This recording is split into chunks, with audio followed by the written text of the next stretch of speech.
This is Donald J. Trump, President of the United States of America. Mark Thompson is a huge loser. His show, very bad, weak, soft. But if you're interested in crap and you're a communist, you can go to edge-show.com. I don't recommend it. You're listening to The Edge with Mark Thompson. J Elvis Weinstein, it is a pleasure to be with you because I went away for 2 weeks, unable to post a podcast. Then I came back. We have a great conversation with James Risen from The Intercept. Great investigative reporter. That's going to be on this episode. But I couldn't post it until I visited with you and kind of reset the new year. Well, it's Happy been weeks. New Year. It has been weeks. So I want to apologize to our dedicated podcast audience. I really appreciate their dedication, and I thank them for hanging out with us and for checking on us occasionally and supporting us any way they do. But most of all, I just want to say, it wasn't an intent to let this much time go by between episodes. Right. It wasn't a quit. No. And that's really what I was worried. And now I thought, what should I do? A short one that just says, hey, everybody, we're still here. Don't worry. I don't know. Yeah, but we're only we're towards the end of January. They're impeaching a president. I mean, there's all kinds of stuff going on. Yeah, this will all be moot in a week anyway. Anything we say, it's going to be a small potatoes. It's just wild, too, that they took out Soleimani. We talked to James Risen about that. Yeah. And that whole controversy is then churned out of the news cycle by the impeachment thing. No one's even talking about Soleimani anymore and the destabilization of the Middle East or whatever it might be. The news cycle is an imaginary construct at this point. The news cycle is it hits once and goes away. I thought what's interesting is that the attention paid to media and how the news cycle will treat the impeachment proceedings is something totally different than it was during the Clinton administration and during that impeachment, which had other differences as well. Right. But the idea somehow that, we want to move these conversations, the evidentiary conversations, things about, what we're considering, if you will, during this impeachment proceeding to the super late night hours so that no one can watch it. Right. That's a media savvy kind of viewpoint. It is, but it's so transparent that it seems like it sort of cancels itself out in some ways. Except for the fact that transparency seems not to matter anymore. That's true. Transparently shameless doesn't really help you out. There's a sense that it doesn't matter how obvious a political play is. Right. Was it always that way? No, I think it's been the method of this administration in particular to tell you that exact message. It doesn't matter. There's so much stuff we're going to throw at you that you're going to lose your sensitivity to right and wrong. And certainly to fact and not fact. Right. And if you do speak up, I'm going to send an army of people to hassle you. Yeah, that's true.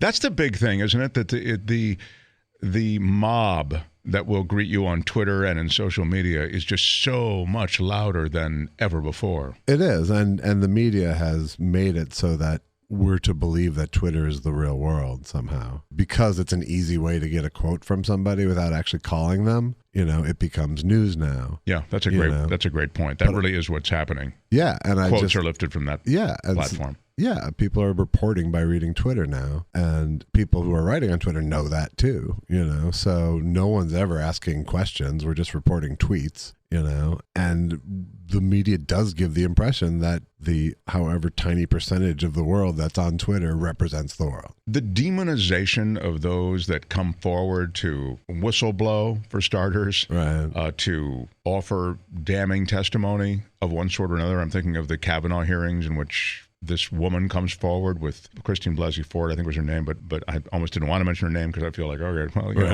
I don't want to. She says that they've had to move 5 times since her testimony, that she's received many death threats. This idea somehow that, there is a jihadism now to the other side. Well, there's also mental illness, and I think I'm not saying that everybody who sends mean emails is mentally ill, but the people who, the people who issue death threats, maybe that's the high ground they have if they're mentally ill, because otherwise I don't see it as defensible. No, what I'm saying is I'm not defending them for being mentally ill. I'm saying that you get that first wave of people who are just mob mentality, but then you get the mentally ill people who go, well, this is my mission. I'm going to help the president, and, right. And there's always going to be a percentage of people for whom that's part of the equation. Yeah, it's true. It just, I guess those people, the latter group, has a voice that's oversized Absolutely. But what, the thing that's the most disheartening part about it is the cowardice of people who are afraid of that mob if you're in public life at this point. That you will actually let the fear of words mostly, if you want distract you from being decent. You want to talk about cowardice, you talk about the political cowardice associated with what's going on in Washington. I've never seen a political party so cowed to a president. The Democrats are not cowed to a president. Right, but that's all part like of the same thing. That's right. That's why I mentioned it in that context. They're afraid of the president tweeting out a tweet and then sending a tweet army against, that's right. A rhetorical bully. And then the news reporting that the whole world's against you because they read Twitter too. Yeah, no, that's right. I think the media, they are unwitting, for the most part, co-conspirators in it, because you're right. It's the easiest way to do journalism, in quotes, to pick up stuff from Twitter. Yeah, you have a quote from a famous person. Boom. Yeah. I still think the phrase "he tweeted tonight" just lacks a certain gravitas. Oh my God, doesn't it? I used to say, why don't they just say "he said on Twitter"? Well, it is the correct phrase for using that platform. Yet it's still because it's ridiculous sounding, of course. It just sounds so little. We have a great show. Merrill Markoe on the show today, the brilliant writer, producer. And hero of mine since I've been like 11, I think. Yeah, and, I think appropriately so. As a woman of such great values. And she wrote a whole big thing on women, and she's been on the show before, friend of the show. And James Risen from The Intercept, brilliant Pulitzer Prize winning reporter. So we talk about the Soleimani assassination. Yeah. We talk a little bit about the Trump administration. And then we talk about abortion rights through the years and how he wrote a whole book on that. He was sort of embedded with the first wave of abortion rights, with reporting on that. He might have won a Pulitzer for that. And now we just talk about how the new era of the new Supreme Court and the reinvigorated religious right has reconstituted this move toward banning abortion in the U.S. Yeah, you can feel it starting to swell again, for sure. So we get to that as well. So it's a Merrill first, and then we'll get to James Risen.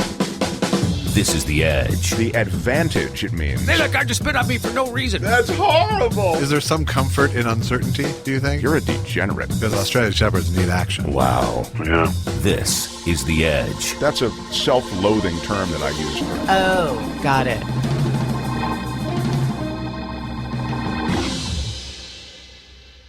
Merrill Markoe. Yeah, hey. Mark Thompson.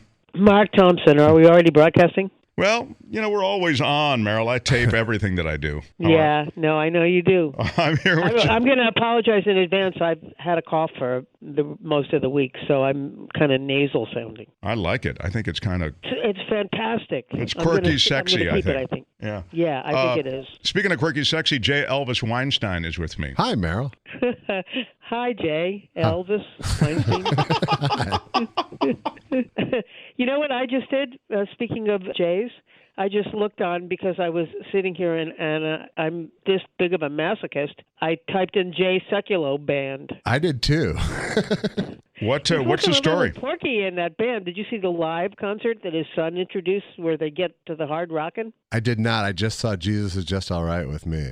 No. Oh, God. I think it might have been in Huckabee's studio. It's kind of what it looked like. Oh, that's just brutal. Those are the twin towers of death. Yes. It's painful. Yeah.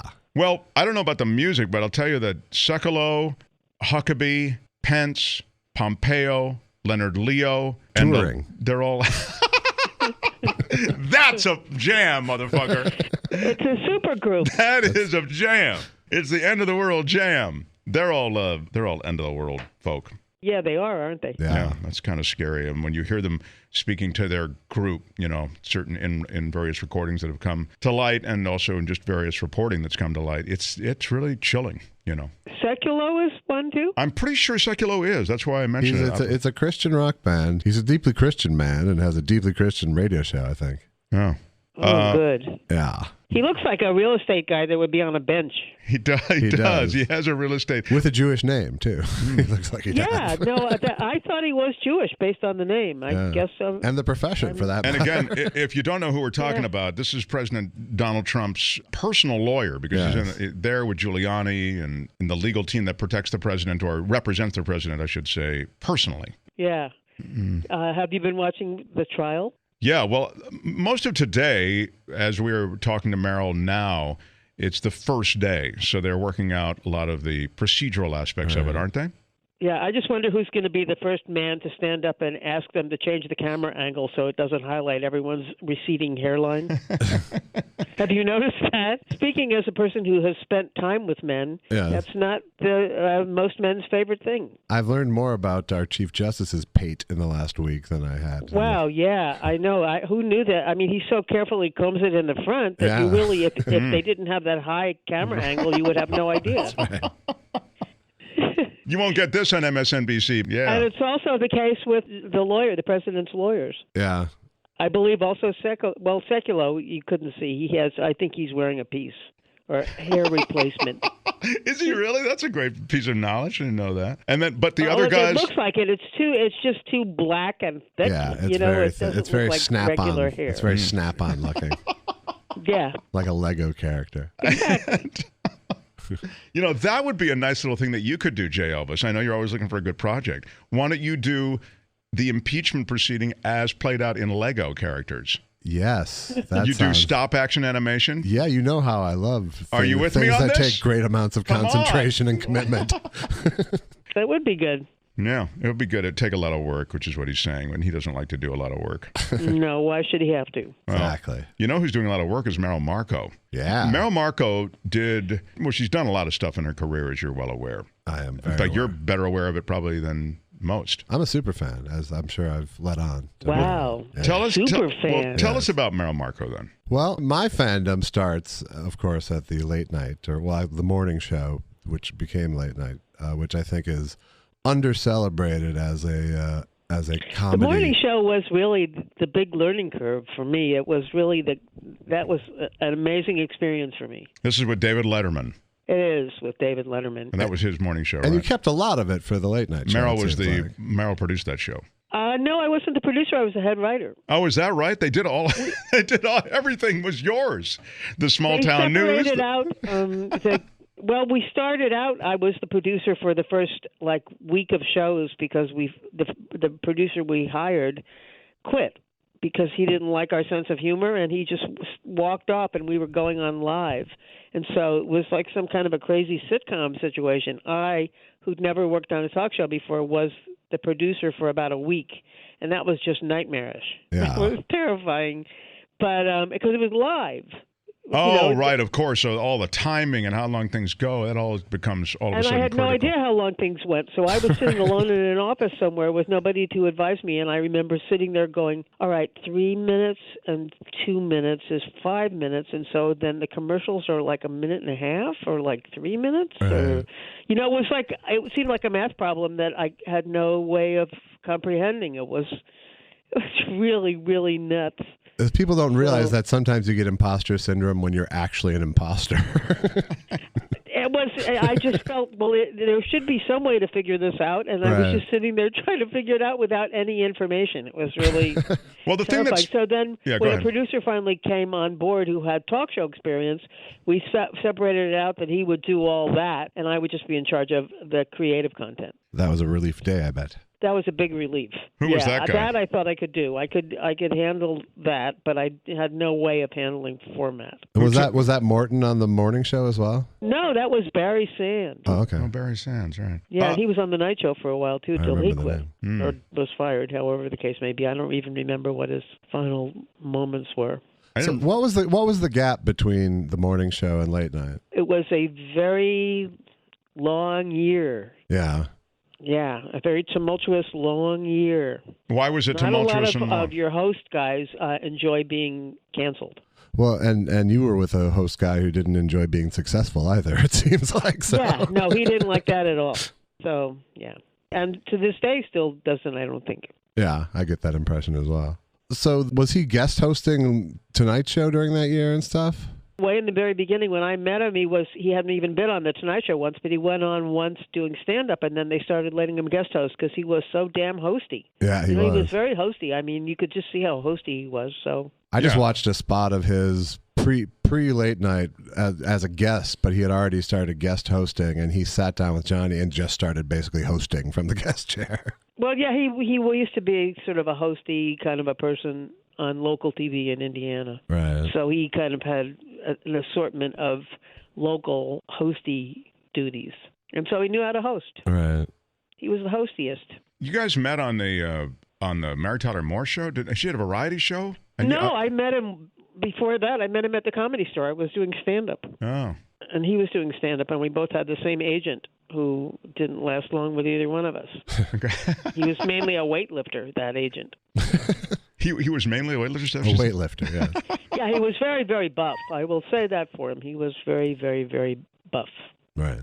Mm. And that's important to some. Yes, but not to me. Not so much as a client, but no. But there are those who would tell you that is the most important thing. You've written. They're not here with us now.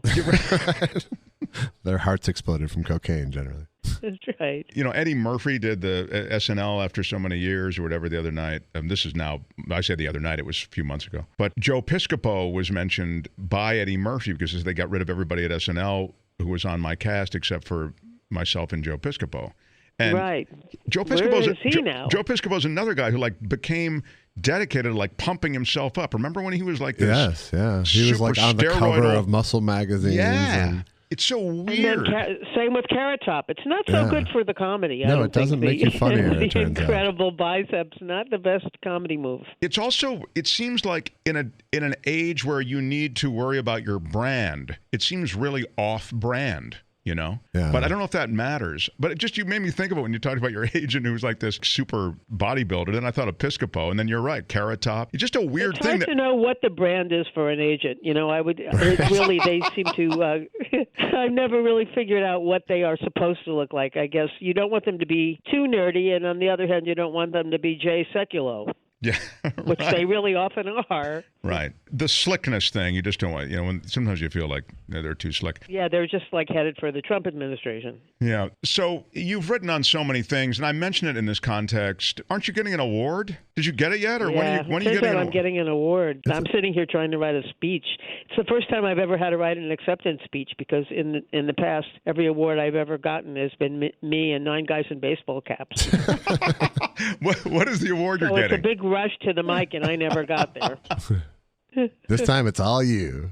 That's right. It's the only time I've ever had an acceptance speech to write, so it's really And what is the award, Merrill Markoe? Huh? What is the award? The award is called the Laurel Award, and it's a very important Writers Guild Award, which is very unnerving to me and also Oh. puzzling, but without getting it. You don't really mean that. No, I mean, come really on. Do. Well, Merrill, listen, I'll just say this. You are one of the go-to people when it comes to discussing writing and comedy writing and the cultural aspects of various comedians and comedy offerings. I'm thinking of all those CNN documentaries they do. Whenever they do a retrospective of any kind about any epoch in comedy the last 30 years, I see you. I mean, a lot of you. People respect you as a writer. Well, that's good. I'm happy to hear that. Better than the other way. Yeah. But I think I want to emphasize just how influential you and Late Night were to a generation of comedians that I grew up in. It was. Well, that's where the disconnect is so weird for me because while I was there, I was never aware we were succeeding. Yeah, well, you were boomers. It's a really weird disconnect for me that I'm having to kind of come to grips with in order to write this speech. Yeah. It's because I was so connected to the host that he was so insistent that we were failing that I just missed all the success. I didn't really realize we were actually having any success until many, many years later when people kept telling me. That's the only. It's a weird story, I know, but it's a little bit like having grown up in a bunker or being raised by wolves or something. Well, I was a head writer of a talk show too, and it's Wait, which one? Of Kinnear's show on NBC. Ah, Kinnear. Yeah. That was late something with later with Kinnear. He took Costas's show over. Oh. And it's a factory job in a lot of ways. Yeah, it is. It's like putting out a newspaper. It's just a continuum of empty spaces, and even when you're working on the thing for tomorrow, the thing for 2 days from tomorrow is waiting for you to work on it. Right. It's just a continuum, and we went into that show thinking that I have a history of being a crazy overachiever, and I just did it again with this book. I just have been swamped with. For some reason or other, I can't stop overachieving, and I felt we should be doing a ton of original written material every day. Right. And I did that until everyone was just passed out cold.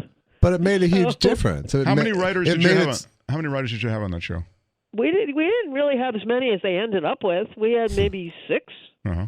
And that was But I got really good ones. I had some trouble with hiring on the morning show, and by the night show, I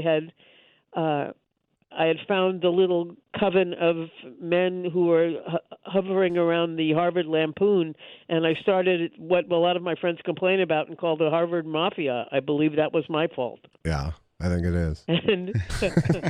Because you directly created The Simpsons. Silly, smart guys right away, and I found a few of them who are still my friends, and I'm still glad I hired them. They were great. You started The Simpsons.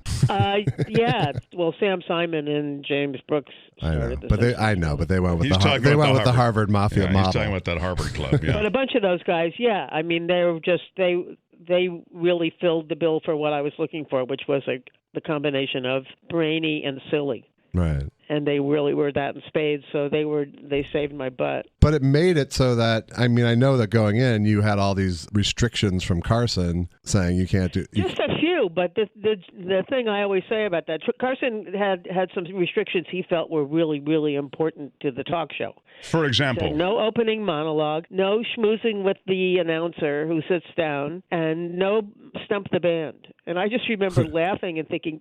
Well, gee, with restrictions like those, what are we going to do? It just leaves everything else in the world. Right, exactly. But it made sense. Who wanted to do Stump the Band? Yeah, yeah, it was not. But the fact the monologue was kind of a little bit of an issue, because that was the traditional thing a stand-up would do, and Dave was a stand-up. But plus, your host comes out and he greets the audience. Remarks, and so that was fine. Right. Yeah, and they weren't, at least at the beginning, it wasn't like constructed jokes when he came out so much. He had some remarks, and then he sat down and we had a piece of written material. That was what we did. We would have at least 2 and possibly 3 pieces of written material a day, which was a pretty heavy schedule of written material for a nightly show. But it made so much of a difference. It felt like that was the way to, for me, I was really eager to make my own mark, too. In addition to, serving my master, I really thought, well, maybe if this show's a success, it'll just be because everybody likes Dave's smile. So I wanted to make sure that their writing meant something so that I could get some feeling that I had contributed, because I didn't have that much to do with Dave's smile. That sort of came with the genetics. But it was one of the first shows that I was a kid. I was I was probably 10 or 11 when the show started, but it was the first time where the writers were part of the club on screen, where you could... Actually, it wasn't. We were using, Pat McCormick would come out. A person or two on. Yes, Pat McCormick. And he used to come on, and I remember my friends and I thinking, wow, that is so great that a writer gets to show up and be in a thing. And then, of course, Carl Reiner, always seemed like that in the Van Dyke Show.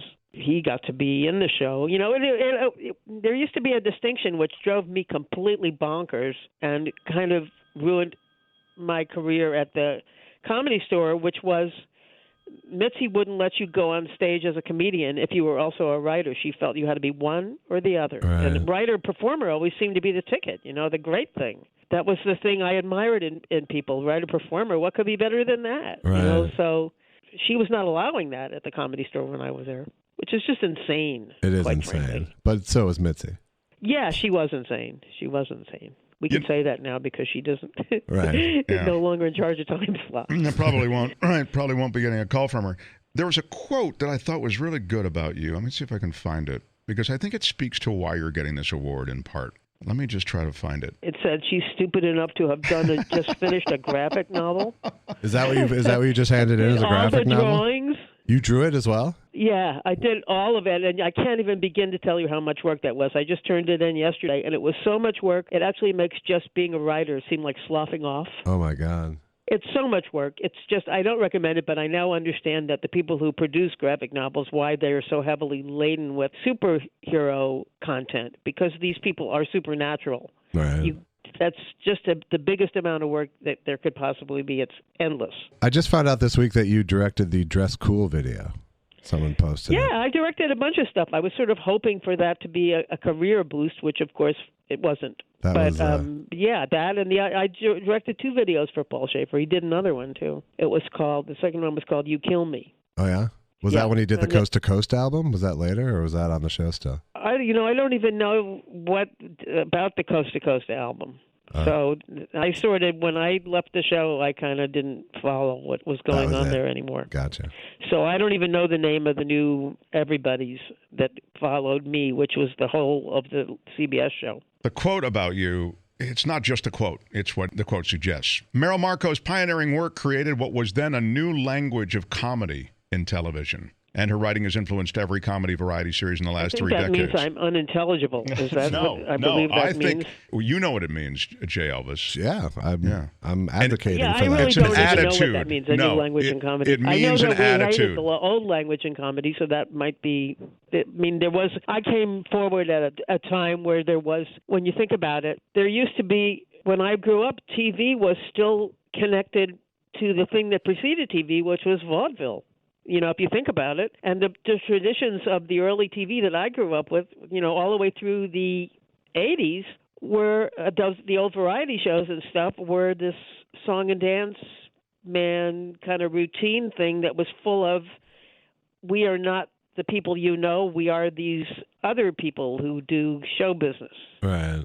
So that was always, that was fine, I guess, when it was invented, and by the time we saw it, it was slick and superficial and just annoying as hell. It seemed to be hiding everything that would be interesting. Right.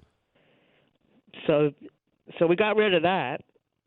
Maybe that was where the new language of comedy came forward. It was like the first time where pop culture sort of started to turn back on itself, is how I see it. Where it's part of where meta was born, because we gotten to this point where a second generation was kind of consuming the same stuff. Right, and you took the piss out of it. It wasn't sacred anymore, some of this stuff. Well, I thought that really the honor for that goes to Saturday Night Live. I mean, I was real riveted to the very first season of Saturday Night Live, looking at them make fun of commercials in a way where the commercials looked just like the commercial parodies looked just like the commercials.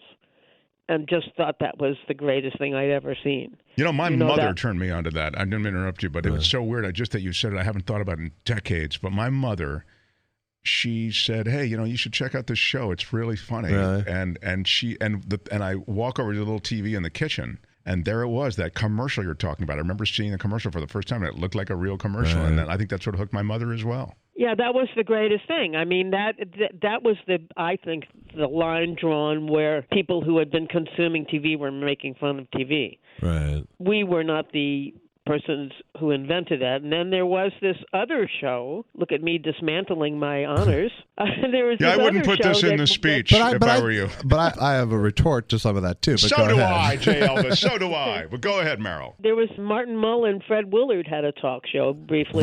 Yeah. I mean that to me it feels like, I feel like those are two different tracks. I feel like the Fernwood Mary Hartman track leads to you guys, and the Saturday Night Live is a slightly different parallel track in terms of what they're making fun of. It was all making fun of TV as a thing, and then before that, the stuff that connected to vaudeville didn't make fun of TV except for in a very vague kind of way, because TV was a place. I think I read that when TV first started, people used to get dressed up to sit in front of the set. Really? It was like really? it was. I'm probably not everybody, but I mean, I sort of understand the tradition was when you saw entertainment, you would go get dressed up and go see it. Yeah, I don't think at first people didn't know if it was analogous to radio or movies. Oh, I see. Because you would get dressed up to go to the movies. You're going out. Right. You're going out. Sure. Yeah. And so it was just, and maybe there'd be opera singers on TV, and you didn't want them to see you in your bad clothes or what. I don't know. Anyway, there was a whole tradition of relating to entertainment that was utterly different than where it ended up. So it was being honored in a way that seemed useless by the time I got there. But it's cool to be able to to be in the temple at 30 Rock throwing stones from within, kind of, Yeah, well, that was That was kind of cool. Yeah, that was cool. But on the other hand, I remember, and I don't remember what this impulse is in me, but I remember the first move we made where we were sort of dismantling things is, I know why I remember this, because somebody who was writing about us for Rolling Stone made a big deal out of it, and I went, oh, that is what we're doing here. There was right around the corner from the studio, it dawned on me, the filthiest sink I'd ever seen. It was just around maybe 30 feet away, and I thought that was really funny, that what you're seeing on TV seems so impermeable, but just a few feet away was this disgusting sink. So we took the camera there to have a look at it, and that, I think, was probably the puncture wound. Yeah. I mean, that wasn't the sort of thing you did where you pointed out your own flaws, but it's certainly the cornerstone of stand-up comedy. Right. There was a certain perfection to television presentations. TV was supposed to be really perfect, and everybody on it was supposed to be really impermeable, kind of. And non sequiturs were part of the aesthetic, it seems like, always. On Dave's show? Yeah. Yeah, there aren't. It would be very hard to have anything but non sequiturs when you consider there's no continuous flow to the content of a talk show. It's just right. It's our next thing is yes. It's a real Marshall McLuhan kind of every minute the whole thing changes. You know, there's a serious or a funny discussion of somebody's career, and then a film clip about Drano. Right. It's just kaboom. So, I mean, that's just the way the structure was. It didn't take much to see that as a way to just continue inside the show. Right. The things that sort of fell into the category, I'm just thinking, when you talk about Fernwood tonight, you know, and you think about the Letterman Show and like the viewer. Well, they had fake guests, and we had all real guests. That was one line we drew. Although on the morning show, we were trying it with fake guests, and it was just too much writing required. You couldn't do it. I was more thinking of things that like viewer mail and stupid human tricks, things that felt like they were small but got huge. Well, you know what's funny? I've been reading. I decided to read a book about Paddy Chayefsky since I'm getting his award. Yeah. And I thought, okay, I'll do a compare and contrast, me and Paddy Chayefsky. That's great. And I don't know that I'm actually going forward with that, but I learned some stuff about Paddy Chayefsky, apart from the fact that he wrote Network, which was that he was at the very beginning of TV. And he talks about how a thing that I noticed myself when we were doing that, which is that with TV, very, very small moments are big, and really big moments are invisible. Not all really big moments. Obviously, if you are doing Breaking Bad and you're going to blow up a truck, you film it right. But at that point, if you're doing a live show or a nightly TV show and you try to bring something big on, like they used to do on the Ed Sullivan Show, which was a variety show that preceded our show. So you bring on the Russian circus, and there's 19 people juggling and spinning plates on broomsticks and so forth. That gets so diminished on a TV screen. Right. You can't see anything. Even if you go in to see one person, you don't get a sense that all those other people around it are also doing stuff. You know, I mean, it's not good for TV, whereas somebody making a tiny little wry face, if you get a close-up of it, is a big, big deal on TV. It means nothing if you were on that stage with all those others. So it's just a real difference in the way that you focus your writing when you write that kind of TV. Right. The little moment can really shine. The big moment, you got to rethink it in a big way. I think. I mean, in this day and age, you can be a little more cinematic because people are watching on displays that allow for it. Yeah, and CGI hadn't been invented. And, you know, I was also thinking, because I have to for this speech I'm writing, but our budget at the time, when the show started, our budget was $40,000 a week. Wow. I don't know if you're aware how little that is. That's not even $10,000 a night, and that covered rent for the studio. Wow. So the budget was basically nothing. And that, for me and for Dave, was a great creative boost, because you could use, what did you want from us? We had no budget, which is a great kind of a crutch to work with creatively. Absolutely. Whenever you're into the mode of problem solving, your brain is already working harder. If you have all the money in the world, you better damn well make good use of it. Yeah. Better, if you're going to make Game of Thrones, it better look like Game of Thrones. Right. It better not look like a show that has a $40,000 a week budget. Merrill's winning this award that's been won by Stephen Bochco, Aaron Sorkin. Rod Serling won this award. Nice. Stephen J. It's a Cannell, crazy assortment of people. I mean, Shonda it's a really Rhimes. intimidating and terrifying assortment of people. David Chase. Last year, Genji Cohen got it, who's also, a behemoth. Yeah, it's so impressive. You did something, as usual, when somebody wins an award, you read about them and find out stuff you never knew. And the thing that I never knew was Merrill Markoe's Guide to Glamorous Living. Did you see that, Josh? I did not. I was trying to get my own show for years, and that's, and I did not succeed. I got a bunch of pilots made. I love that title. So what was Merrill Markoe's Guide to Glamorous Living? It's on. I put it up online. I digitized all my stuff a couple of years ago. It's on YouTube? You can see it on YouTube. Okay. It's that year there was a thing that I was offered one of called the Cinemax Comedy Experiment, and they were letting certain comedians do whatever they wanted for a pretty low budget, which was just the greatest. What a great opportunity. So I actually came up with the premise for mine, forgetting the name of the actress who had so-and-so medicine woman. What's the name of the actress? Jane Seymour. Yeah. Jane Seymour, yeah. She had a new book out that I bought and was just howling over called Jane Seymour's Guide to Romantic Living. And it was full of her husband dressed in Renaissance wear and old flutes and important recipes and stuff. And it just really, really made me laugh. And I just thought, well, I want to do one like this. Only I changed it to Glamorous Living, which is the one thing I've never, ever been able to achieve even in the slightest. I thought I'd just make myself an expert on it and pretend. So it has a lot of great people in it, actually. It's got Andrea Martin in it, Dave's in it, Martin Mull is in it, Gary Shandling's in it. I've got to check it out. That's a great cast. I love Glamorous is funny. Just when you see it in a title, you know it's going to be funny. Especially when you hear it's me, a person who cannot keep their hair out of their eyes. Well. So that was a really, really fun thing. I was hoping it would get picked up, and it did not. We may have talked about this last time, but Merrill and I actually worked on a show, on the same show. We didn't actually work together. Wait, which one was it again? Sunday Best. Oh my God! That was a tragedy. It was unbelievably ill-conceived, but this is me in Minneapolis. I was writing for Jeff Cesario on the show, but here's the cast: Merrill Markoe, Carl Reiner, Harry Shearer, Jeff Cesario. Wow, that's a terrific crew. Yeah. Well, and some other people whose names I cannot remember. And Jeff Cesario was sort of on it for. Yeah, Jeff was he's a comedian. Jeff was who I was writing for.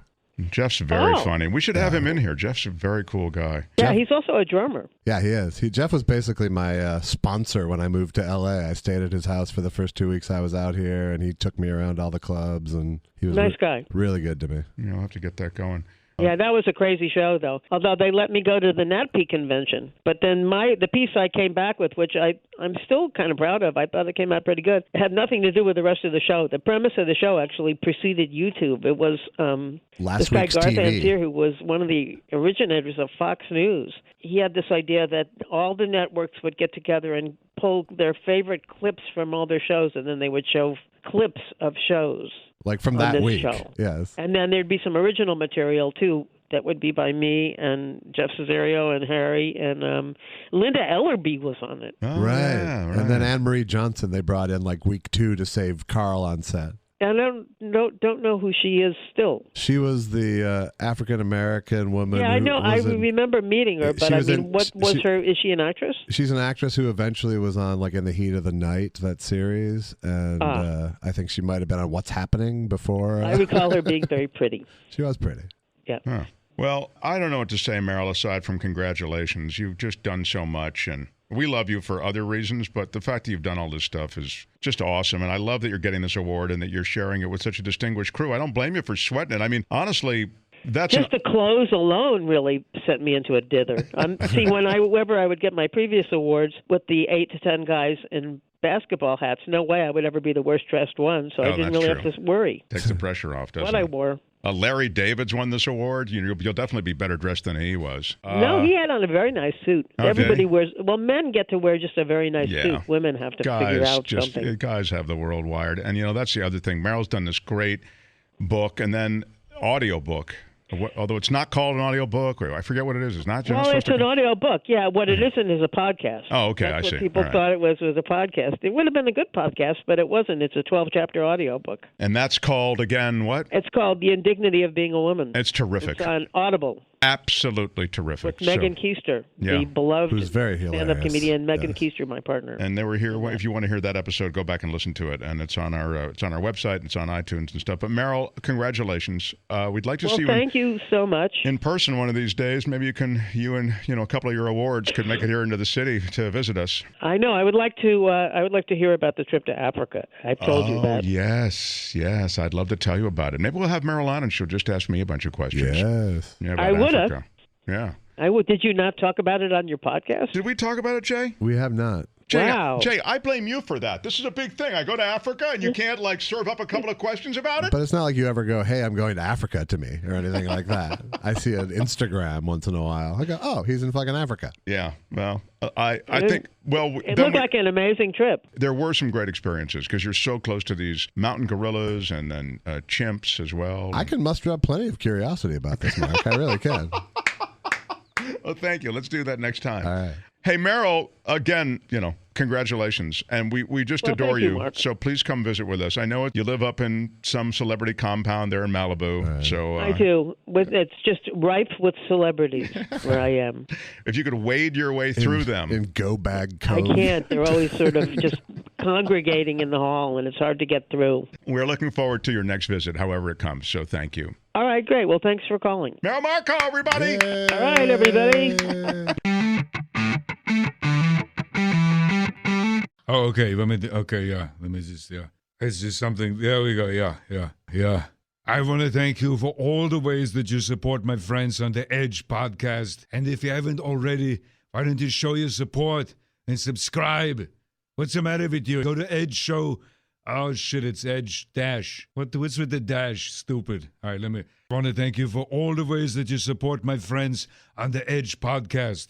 Show your support and leave something on their website, edge-show.com. Stupid. Why is there a dash? edge-show.com. J Elvis, it's time to pivot. Okay. We go from Merrill Markoe now to Pulitzer Prize winning writer James Risen. Well, I refuse to be a part of this. All right, it'll just be me and James. Let's get it going. You're listening to The Edge with Mark Thompson. James Risen, you all know from The Intercept. You know him from New York Times work. If you follow the Pulitzer Prize, you've heard the name James Risen involved in a couple of Pulitzer Prize. I don't want to embarrass you, James, but it's a pleasure to have you on the show. Thank you very much for having me. I should also mention this, and then I want to get into the Iran situation, and then I hope there's time to talk about the abortion debate, which you've also done. I think you did a book on the entire process and the likely course of the abortion debate in America, didn't you? Yeah, I wrote it was about the history of the anti-abortion movement. Yeah, I want to get to that at the end because I think it's very important. And I feel as though the anti-abortion movement, of course, is sort of reinvigorated, may be very much part of the conversation in this year ahead. Yeah. When it comes to your national security work and we talk about intelligence and we talk about those things that are related to threats to this country, we're hearing a lot of things out of this administration now as it relates to Iran. I wonder if you can give us a state of the state of what we know, where our intelligence really sits on this whole Iran issue. It feels so concocted, this entire thing, to me. Well, I mean, I think your instincts are correct. I covered intelligence for a long time, and now I think it's the wrong thing to look at, frankly, with Trump. I think everything about him is a lie, and that intelligence is, unfortunately, the people in the intelligence community, for the most part, are not willing to stand up to him and call out his lies. And so they watch and stay silent while he just makes stuff up. And I don't think we've ever seen the level of discredited propaganda come out of the U.S. government the way it does today. It's very depressing, frankly. We have this massive intelligence community, billions and billions of dollars to provide information, and it goes to a president who doesn't want to hear the truth and doesn't believe in the truth, and so he just makes stuff up. And this assassination of Soleimani was clearly just a murderous impulse by someone I believe is a psychopath. Well, you just did a piece in The Intercept, which I really like, because I think you point to the reasons that we have an assassination ban, why this sort of thing that we saw is a violation of United States policy and United States law. Can you touch on that, and then we'll get to the Soleimani? Yeah, I mean, I think if you look back, the Church Committee, which investigated CIA and FBI and other agencies' abuses in 1975 and finished their work in 1976. One of the most important things they investigated was a whole series of assassination attempts by the CIA that had been conducted years earlier, mostly in the late 50s and early 60s, under the Eisenhower and Kennedy administrations for the most part. And by the way, James, not to interrupt, but having interrupted and saying not to interrupt, let me just say that our kind of sense of the CIA particularly was as a cloak and dagger, take guys out all around the world for American interest kind of agency. And indeed, the revelations that came to light actually bore that out, right? Yeah, but they weren't supposed to be doing that. There was no law that allowed them to do it. The problem was there was also no law preventing them from doing it until the Church Committee. And then after the Church Committee disclosed all this stuff, an assassination ban was put in place, first by I think it was the Carter administration and then the Reagan administration. So there's been a long-standing ban on assassinations ever since the Church Committee's investigation. And it's still in place today. And no president has ever before publicly admitted to trying to kill a foreign government official the way Trump is now saying he killed Soleimani. All of the targeted killings in the war on terror were individuals who at least the government claimed were terrorists or terrorist leaders of independent terrorist organizations. They weren't government officials of a foreign government. And that's why this is so different and why it crosses a red line into state-sponsored murder. Yeah, and address then for a moment, since we're there, why this ban being in place was such an important thing and what may now change as a result of our clear intention to violate that ban. Yeah, I think basically there are certain rules of warfare and rules that international organizations and countries are supposed to follow. You know, one of the things that we had in the wake of World War II was the Geneva Conventions, which imposed a new set of behaviors for countries to follow. And then after that, a whole series of other new rules governing warfare have been put in place. And one of them is the restrictions and the ban on assassinating foreign government leaders.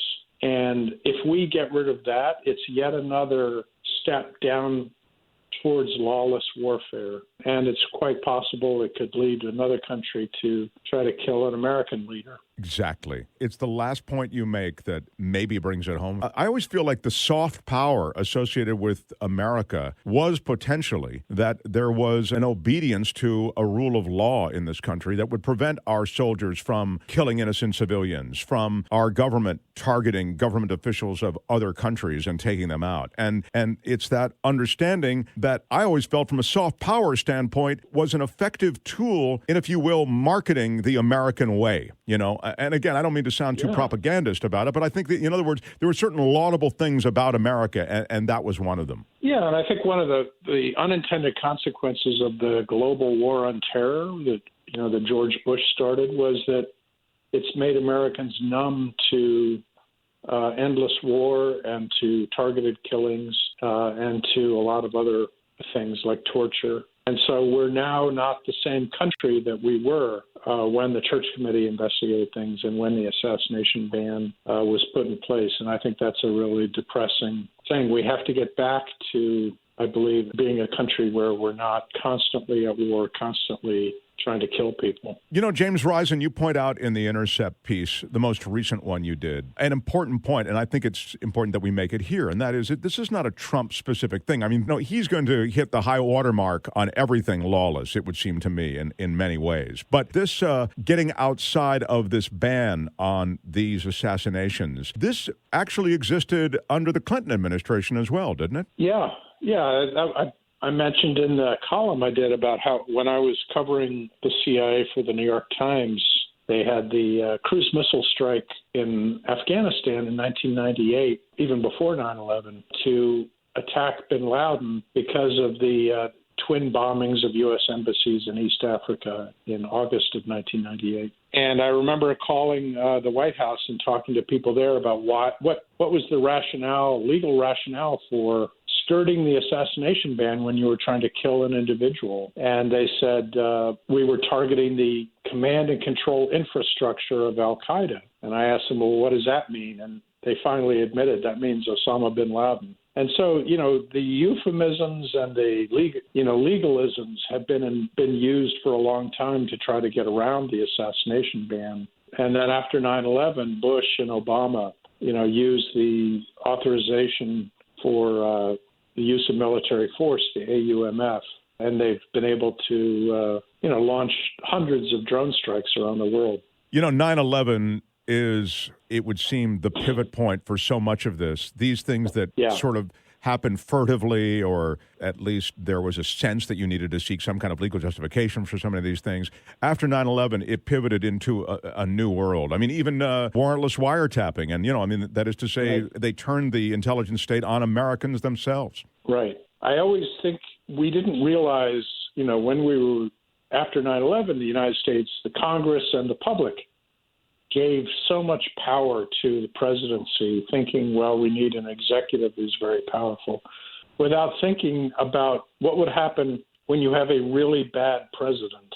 I mean, seriously bad, like Donald Trump. We've given all these powers, post 9/11 powers, and we end up with a person like Donald Trump being able to use all those powers. I think what also strikes me as odd, just as an aside at this point, I am astounded that everyone falls in line. On one level, I think it sort of reveals that it's Washington is about a power grab. And so everybody falls in line because they don't want to give up power, and one party has it, and that's why they justify, I mean, again, not explicitly, but sort of implicitly, backing up their party in power, and even this guy that they know is operating in a lawless manner. But again, it serves this power grab. But what is a bigger striking thing to me is how the GOP is supposedly a party of less government. I mean, there's a certain laughable aspect to that, but all right, that they tacitly, and this goes back to the 9/11 conversation we're having, seem to be okay with the government turning this intelligence machine on Americans. Yeah. There's no, the hypocrisy of all this is it's reached absurd levels with Trump. I think the GOP's embrace of Trump is very disgusting to me. I don't understand at what level they're going to be able to say, enough, no more. I keep waiting for that, and it hasn't happened. The Democrats aren't all that good either. They're so afraid of their own shadow on national security. They're usually afraid to question anything. I completely agree. I don't understand it. I don't understand how they can forward the most bloated military budget in history, and that says a lot because it's essentially been bloated budget after bloated budget, and they don't restrict even the war powers of this president. I understand that they've just hatched this war powers legislation out of the House, but I mean, even that appears toothless. Yeah, I mean, that doesn't really get to the central issue, which is that Trump just violated the assassination ban. By focusing on the War Powers Act, you're kind of accepting the idea that this was a justified war, that this is an act of war that might be justified if only he had come to us in Congress, rather than to look at it as it should be, which is a violation of the assassination ban. And the way that is spun, and I think one of the reasons the Democrats sort of view that as a hot potato, is because they are recoiling from being seen as backing Soleimani. Yeah, I mean, they're always afraid of right-wing attacks. I mean, that's been true for 30 years, 40 years. They constantly back down in the face of Republican attacks that they're not hawkish enough. And at some point they got to get over that. I mean, now would be a good time. You've got a president you've got a president who certainly gives you some high ground to be that way and push back, I would think. You talk also, you talk about that Iranian Quds force that Soleimani was in charge of, and the alliance of that force and the Muslim Brotherhood. I wonder if you could walk folks through it. Again, these are details that most Americans aren't aware of. Yeah, I mean, I think you got to realize that Soleimani and the Quds Force Soleimani was a political actor. There's nobody in the U.S. government who is doesn't quite play the role that Soleimani did. He was both a spy master and a special forces commander and a political fixer and kind of a mob boss. I mean, he was like the man in charge of everything in terms of Iranian foreign affairs in the region, in the Middle East. So they could have, if you were some other entity in the Middle East and you wanted to interact with Iran, he would be the man to go to. And the Muslim Brotherhood was interested in talking to the Iranians. And we found, a document that showed that they'd had a secret meeting in Turkey to talk about a possible alliance between the Muslim Brotherhood and the IRGC. Nothing came of it, but it would just show that there's this possible détente between Sunnis and Shia. Thank you. That's what I wanted to ask you about, because we always draw these lines along Sunni and Shia. Yeah, it was really interesting. And there's still the Sunni-Shia split has really been worsened by the Cold War between Saudi Arabia and Iran. And it's really been intensified and worsened by the United States, which has backed Saudi Arabia and the Gulf states. But it's not something that is necessarily deep among the people or among everyone. So it's something that could be overcome, I think, in the future. Our cozy relationship with Saudi Arabia, which dates back decades, that's all about oil? Yeah, pretty much. I mean, in a lot of ways, Saudi Arabia is a made-up country. I remember years ago I went to Jordan, and I met with some of the members of the Jordanian royal family. And they pointed out, or someone there pointed out to me, that at one point the Hashemites ruled what is today Saudi Arabia. And the House of Saud, really kind of, in the view of the Hashemites, stole Saudi Arabia from them. And they were the Bedouin tribes out in the middle of nowhere, while the Hashemites were, the people in the urban areas of the Middle East. And so, it's a made-up country that wanted Western recognition and needed it in the 20s and 30s and turned to Britain and the United States. And it's, been very reliant on the United States ever since. Well, Britain and the United States have done so much in the region, of course, to, grab oil. I mean, it goes all the way back to Iran, all the way back Aramco to... Exactly. I saw that Aramco was thinking about having an IPO soon, and it's supposedly going to be the largest IPO in history. The power of oil in that region is one thing, but the power of religion in that region is another.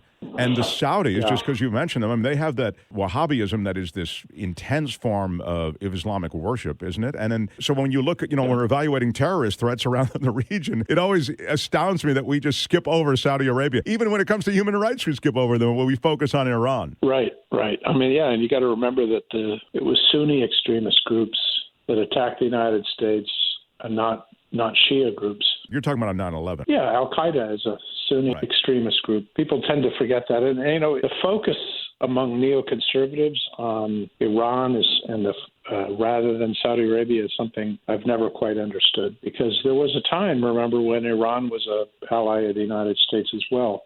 So everything in the Middle East is kind of screwed up, I guess. I always say, it kind of a little bit depends on when you walk into the movie, because I think... Exactly. There's a lot of history here that's very important, and I'm sure that our president isn't aware of any of it. I keep thinking people have to step back and realize, we've basically been at war in Iraq for 30 years now. And I think historians will look at this as all one war, from the Gulf War on to today. Call it the 30 Years' War. And we don't realize how all of that is connected. We don't step back and look and see that the Gulf War led to all these other things. And so on this war footing with Iran, we find ourselves in this disquieting place where I understand it seems as though the immediate threat has been taken down a bit, but we are nonetheless, it would seem, in sort of a very hostile period between the two countries. Yeah, I mean, there were all these people who seemed to think that Donald Trump really didn't want war when he got elected. I think there were some leftists who even bought into that idea that Trump was somehow different from Hillary. And I just always laughed at that. I think he's completely reckless and impulsive and to think that he's got a strategy about anything is laughable. And I think that's extremely dangerous. I think he's been led around by neocons because he brought them in because he saw them on Fox News. And I think that's the level of interest and knowledge he has, is watching somebody like John Bolton on Fox and then saying, yeah, he'd be a good national security advisor I without realizing Bolton's history. I feel as though when it comes to Pompeo, Bolton, these are guys who, they wanted regime change in Iran as they went up for their first ride up the White House driveway. I mean, they advertised that. Right.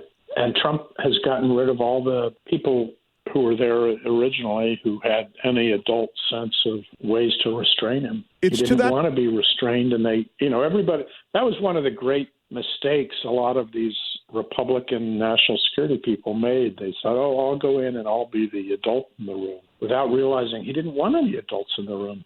Yeah, there was that sense, too, that somehow I am not so much allied with this president. This was, again, implicit, but it was sort of expressed through media in different ways. But that there were many in the White House circle, in that constellation, at least in the first year and a half, that would end up in and around Trump and his office, that would somehow, as you suggest, bring coherence to an incoherent strategy, talk him back off the ledge. And they were doing it, again, not so much out of an allegiance to Trump, but out of a sense of duty to the country. Yeah, or just because they wanted the opportunity. I mean, and the job and the status.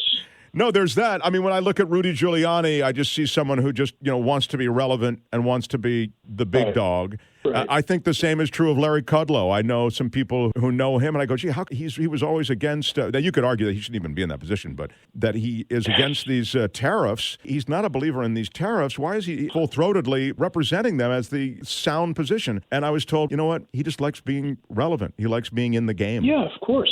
Yeah, that's what 90% of this is for these people. I knew Larry, I covered economics in the early 90s for the LA Times, and I talked to him all the time back then. He's completely different now. So I wanted to ask you, though, because you do know the national security and intelligence state and that beat so well, have they been completely captured by this administration? I mean, what is the state of the national security crew that is in Washington now? I think the Pompeo is basically the intelligence czar as well as handling foreign policy. I think it's really unusual. We haven't seen it for a long time where one person dominates everything on national security policy. Maybe the last person like that was, maybe somebody like Jim Baker in the Reagan administration or Kissinger in the Nixon administration. And so I think, Gina Haspel is basically completely in Pompeo's shadow. And I think, that you've got basically a no-name Secretary of Defense. They've gone through so many people over there at the Pentagon now that there's nobody in the national security sphere who can stand up to Pompeo. Well, you certainly feel also. I mean, Esper's just the defense secretary. He's a Raytheon guy, right? I mean, you just he's a cipher. I mean, he's like a bunch of, like I said, a bunch of no names. And Haspel is just grateful that she got through her Senate confirmation because Trump stuck with her even though of her ties to torture. Right. The torture program. Well, that was likely not going to be a deal buster with him, but yeah. Well, he stuck with her, so Trump has leverage over her, and Pompeo, and she's not an independent actor. And I think one of the things that I've learned over the years from covering the CIA is that people at the CIA are very attuned to what the White House wants to hear, and they know after issuing certain reports that come back, with a real negative reception, they know what to put forward and what not to. It's not as independent as they like to claim they are, and so they don't politicize the reports themselves. They just focus on writing the reports that they know will be well received. So it's a different form of censoring themselves. It's not that they report false things. It's just they focus on the things that they know will be well received. If I can just spend a moment on the Ukraine call and the whistleblower part of the Ukraine call, because I know you have some experience to understand it in the extreme with whistleblowers who end up in fights in courtrooms and a whole freedom of the press issue. And I think this has really become something that has been muddied water in this new America. Journalists as one of the great clearinghouses of information and facts, and B, as receivers of some of the information that comes from this whistleblower community. And they put themselves at great risk, these whistleblowers. Yeah. I mean, I think the guy, whoever is the whistleblower in the case of the Ukraine, I think he performed a public service. He's one of the first ones that I've ever heard of who actually was successful in getting information out while also following the chain of command and the rules governing whistleblowers. Usually those rules for how to file complaints and conduct whistleblowing are completely designed to thwart whistleblowing. They're designed to throw up obstacles and make it hard to actually tell anybody what's happening. In what sense? Everything about the system is designed to, if you go forward and say something bad is happening, the whole system is designed to make sure that you're retaliated against. Or the system is designed to make sure nobody listens to you and your information doesn't get to the public.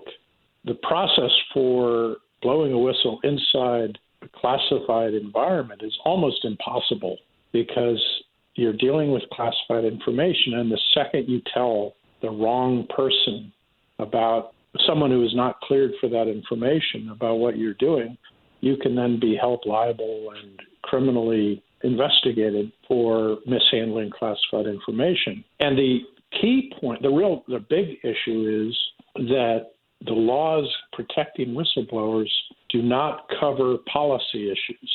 So in other words, if you see a policy that has been approved by the president, but it is secret and you believe it is illegal and morally wrong, you have no whistleblower rights whatsoever. The whistleblower protections only cover waste, fraud, and abuse. For instance, if you see your boss stealing a bunch of paper clips, you can report that and you're covered. But if you see that, for instance, the National Security Agency is spying on Americans in a secret program authorized by the president, you have no right to tell anybody about that. And so that's the fundamental problem. And so almost no one ever is able to follow the chain of command and blow the whistle through the proper channels. It's almost impossible. And this guy, whoever he was, from what I can tell, having read about it, it was incredibly painful for him, the process he had to go through to try to constantly make sure that he was following the rules. He apparently got a lawyer to help him before he did anything. And so I have to respect him. He managed to do it, but I'm sure they would still love to try to criminally prosecute him. The last thing, this is what I'm trying to explain, is why do people come to the press? They come to the press almost always because they know how difficult it is to follow this chain of command and to go through this process. Most of the people who've come to me or to other reporters have first tried to go through the normal process and they get rebuffed or rejected or retaliated against. Tell me, in our closing minutes here, we just have a few minutes left, I know, but I wanted to, before I get to the abortion thing, which I really don't want to let you go without addressing, how does our intelligence community now stack up in this new era of cyber warfare to the Chinese, to the Russians, to the, I know you did a lot of work with that intelligence community, even as the Soviet Union morphed itself into what it is today? I think that, the U.S. is very good on cyber issues. The question is, what do we want them to do? I mean, they have a lot of skills and assets and resources, but what role do we really want them to play? And that's the problem, is because the NSA has enormous skill and resources. I think the biggest issue that nobody talks about is today that U.S. Cyber Command, which was set up under Obama, which is supposed to be a military cyber unit that's independent and which now controls cybersecurity for the U.S. government, is run by the same person who is the director of the NSA. And so you've got the same person in charge of all offensive cyber attacks against other countries, also being in charge of the cyber defense of the United States. And so it creates this internal conflict between how do we protect America versus how do we then attack other countries.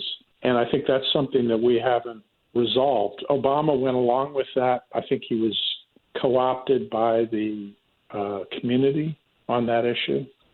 And I think it's a dangerous thing. One of the results of that is that you see this new phenomenon, which nobody talks about very much, which is that in order to protect critical infrastructure in the United States, we conduct offensive cyber attacks. And who are they attacking? We don't know. This is a whole world that's very secret and it's very dangerous. Well, I think the intelligence community in general is very secret and dangerous. And also, Yeah. I really do. That's why I like talking to you, because you have some insight into that world. And we started talking about these assassinations and, these covert activities, which existed for decades, and then legislation that went into place to sort of try to rein that stuff in. But it appears we're going the other direction now. Yeah. No, and I think on cyber issues, like I said, the other countries attack us, and so we've got to defend against that. But we are also attacking those countries. And in addition, domestic cybersecurity is using offensive measures, going out hunting down potential attacks before they happen, kind of like pre-crime. And I'm not sure we understand what kind of standards, legal standards or moral standards there are for preemptive offensive actions in the name of cybersecurity. Sure, and I'm not even so sure that those assessments are accurate. Even if it's a lot of faith we have to have in this intelligence community, which goes essentially completely unaudited in terms of so many of the decisions that they make. Yeah. I mean, it's become so huge that the congressional intelligence committees don't have the resources to really investigate it anymore. And one of the problems is these congressional committees are filled with staffers who they're looking to their next job, which is to go work for a defense contractor or an intelligence contractor. And the same is true for a House member or a Senate member. They want to go work for Lockheed after their term is up or somebody like that. It just feels as though Washington has been captured completely. I mean, I suppose it's been this way for a long time, but it's so naked. It's gotten worse. It's gotten a lot worse. I want to ask you in our closing minutes just to visit briefly, and then maybe we can have you back and we can talk about it in greater detail. Your book, Wrath of Angels, The American Abortion War, it really chronicles this struggle and this movement, the anti-abortion movement, which I see as having reconstituted itself in modern day with the religious right. But the religious right was, before it sort of reconstituted itself, it existed in several different forms. I wonder if you can give us just a little primer on that. Yeah, sure. I mean, I wrote with my co-author, Judy Thomas. We wrote that book in 1998, so it's been a while. But I don't think anybody has done a book like it since. We tried to do is the whole history of the anti-abortion movement. What we found was that right after Roe versus Wade in 1973, Protestant fundamentalists did not really care about abortion. The Protestant fundamentalists thought of it as a Catholic issue. And up until the 1970s, they hated Catholics and they didn't want anything to do with Catholics. And so it was really up to a small group of anti-war Catholic protesters who were using the tactics of the Vietnam War protests to start sit-in abortion clinics in the 1970s. And then by the late 70s and early 80s, Protestant fundamentalists began to get into the movement for a whole variety of reasons. And then they took over the anti-abortion movement and made it more violent eventually. And there were a lot of extremists who joined in the 80s and early 90s. And it became really the gateway for Protestant fundamentalist involvement in American politics. Up until that time, Protestant fundamentalists had been out of politics for 50 years, since really the Scopes trial. And they had gone into this very quiet period in the 30s, 40s, 50s, and 60s, and into the 70s, where they were focused on their faith and their personal lives. And really, it was the abortion fight that they eventually came to see as a fight of good and evil. It was all about moral absolutes. And there was a phrase that came into the Protestant fundamentalist church called blood guiltiness. And it was the phrase that meant by refusing in the past to have done anything about abortion or about politics, we have been guilty and we have blood on our hands. And so if you believe that, then you believe you have to get fully involved in politics. And to some of them, it meant we have to go shoot doctors and blow up clinics. The sort of a sense of a moral imperative actually moved them to do some horribly immoral things. Yeah, and it was really, as I said, that was the start of Protestant fundamentalist involvement in politics. And today, you see them, they branched out from the abortion fight into, basically controlling the Republican Party. And that's kind of why I wanted to touch on it, because I feel as though they've reconstituted themselves with political power that maybe you wouldn't have handicapped as possible back in 98. Right. I mean, it's just amazing with the level of power they have today is just, and it feeds into the national security debate too, because they're very pro-Israel, and they have a big impact on U.S. policy in the Middle East. The Netanyahu government has really curried favor with Protestant fundamentalists. Protestant fundamentalists believe that the second coming of Christ will happen after the apocalypse, and that the apocalypse will only happen with the destruction of Israel. And it's a very convoluted theory that they believe, but they believe Israel has to be powerful before it can be destroyed in the apocalypse. Yeah. And so I don't know if you've ever looked into that, but it's very complicated. No, and the other thing is, and I almost chuckle because of its complexity, and with apologies to the religious chunk of people who, maybe look to the word, if you will, in some reverential way. It just seems so absurdist on some level. And were it not so deadly serious, it would be laughable to me. Yeah, I mean, it informs the end policy. result of what they believe is that they are very pro-Israel. That's had a big effect on Republican policy. And I think what's happening in this country on the abortion movement, and I guess what I was talking about also with the reconstituted power, political power of the right, is that abortion is actually becoming a front burner item. Never thought it would happen, but a front burner if you have enough Republican presidents who keep appointing people to the Supreme Court, eventually it's going to have an effect. I think a lot of people never thought they would see the day when, Roe versus Wade would actually be under threat, but I think it is. James Risen at The Intercept. Wow, I love that The Intercept exists, by the way. Really just, and they let you do your thing, don't they? Yeah, I like it. I mean, I can actually say what I think. I guess that's what I mean, right. Yeah. Look, love your stuff, and love that you took a few minutes to talk to us, and I'd love to do it again. Thanks, James Risen. Yeah, sure. I appreciate it. Hope you liked our show. J Elvis, you're brilliant as always. Oh, you say the nicest things. You can find J Elvis on his own podcast. It's called Thought Spiral. He does it with Andy Kindler. That's true. And it's very funny and very good and very revealing, I find, at times. It really is. We do a deep dive on ourselves. And then J Elvis has other stuff, too. He does a movie with Andy Kindler in which he has a substantial role. And he's got his other stuff that he does. How about me? I've got stuff too, J Elvis. Mark Thompson has a radio show in daily San radio Francisco, show. for God's sake, Yeah. that you can listen to on the internet. You don't have to live in San Francisco for it. No, you can listen on iTunes, on, TuneIn. I don't care. Listen to it, don't. I'd rather you just, as long as you're downloading this show, we appreciate it. Thank you for all the ways you show us love. Until next time. Ew. Bye-bye.